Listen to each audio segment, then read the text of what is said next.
Hello, very happy to see you on our channel. Today we give you a piece of breaking news from British news magazines. Revealed all details about the Meghan Markle versus Associated Newspapers legal battle. As the Meghan Markle court case draws nearer, get up to speed with everything you need to know before the January trial begins. With the preliminary hearing now concluded for the Meghan Markle versus Associated Newspapers legal battle, we know many of the finer details as we head towards the trial. For many reasons, this legal battle will prove pivotal in how the media in Britain is able to report on our celebrities and the royal family. A win for Meghan Markle will undoubtedly see a blow to the freedom of the press, which will probably delight both Markle herself and her followers, not to mention the militant disciples of cancel culture on both sides of the US and British divide. While a win for Associated Newspapers will ensure that freedom of the press wins the day and that the wealthy and powerful in our society cannot simply threaten our media outlets into allowing them to curate their own coverage. It's a crucial case and there are many moving parts and a lot of questions. The following is how I see it playing out. Why is Meghan Markle suing Associated Newspapers? The crux of the battle centers around a simple 5-page letter that Meghan Markle sent to her estranged father, Thomas. A letter that later found its way into the Daily Mail's hands, who decided to publish the contents. It may be worth mentioning that the letter wasn't first mentioned in the Daily Mail piece, but instead in People sometime earlier. How did that outlet manage to come across the contents?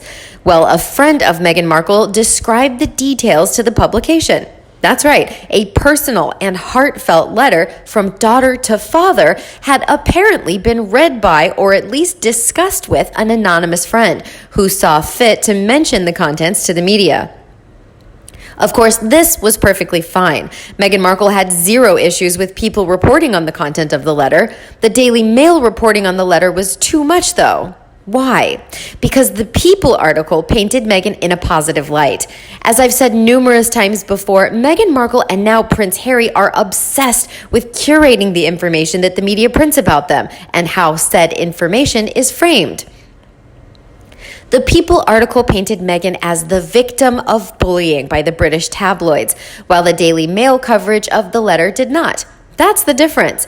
And it's why we see Meghan Markle take the media outlet to court. Associated Newspapers are asking for disclosure of all of Meghan's communications with certain friends, including with People, which could prove that she works with those friends to influence what's leaked to the media. Meghan's friends have consistently helped her influence the media and control the narrative. To say that Meghan Markle is a master at controlling the media narrative when it comes to her brand would be a colossal understatement. For that, I can give her credit, and I can certainly see why the Sussex Squad disciples she has follow her lead so unquestioningly. Her influence over them genuinely is remarkable. However, we can't give Meghan all the credit on her own, although I'm sure she wouldn't mind that. No, her often quoted anonymous friends have helped her hugely in the media coverage over the years.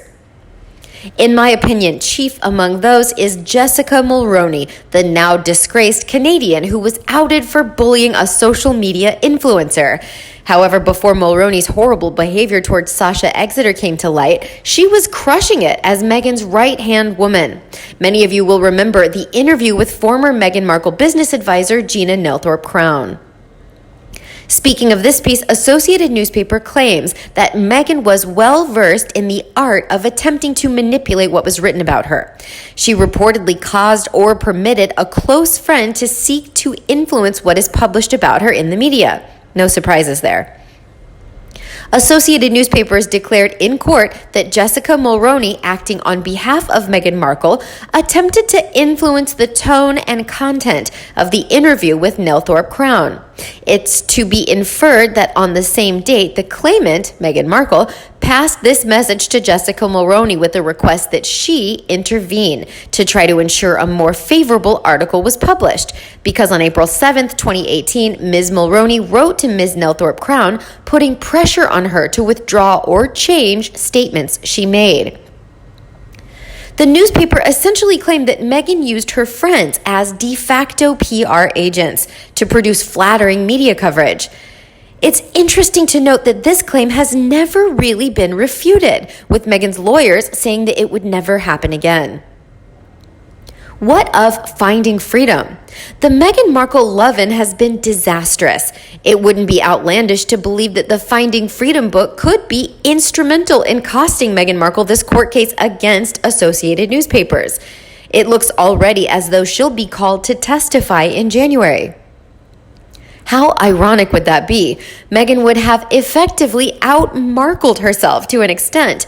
We know that Finding Freedom is the autobiography Meghan would have written about herself if she thought she could get away with it. She enlisted the help of 2 media cheerleaders to pen the book for her instead, in my opinion. Despite ridiculous claims that neither she nor Prince Harry had anything to do with the book, Associated Newspapers have leaped upon it as a gift of sorts, claiming that it gave every appearance of having been written with their, Meghan and Harry's, extensive cooperation. The book contains a great deal of detailed information about Meghan's personal life, including a number of passages referring to her relationship and communications with her father, and a section referring to the letter which is at the heart of this case. The lawyers representing Meghan Markle and the author of the book, Omid Scobie, have denied any cooperation.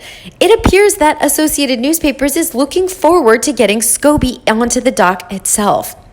I'm not sure that he quite had this kind of thing in mind when he started writing the book. How is this court drama going to play out for the Sussexes?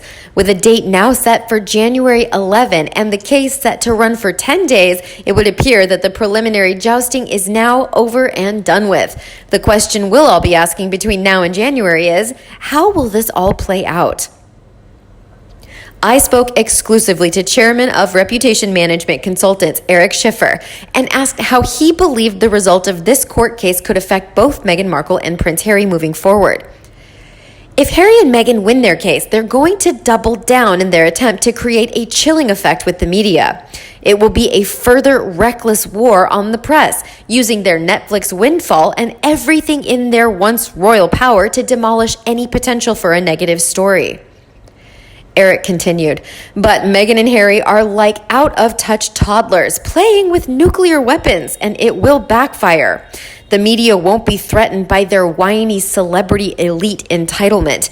It would also seem that no matter the result of the case, it doesn't reflect well on the couple.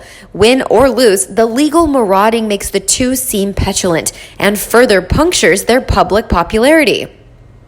They should study Buckingham Palace, which has a degree of sophistication in how they approach modern media relations. Is legal action the right course of action for Meghan Markle? Who's advising her on this? I've asked for the past few months precisely who is advising Meghan Markle and Prince Harry.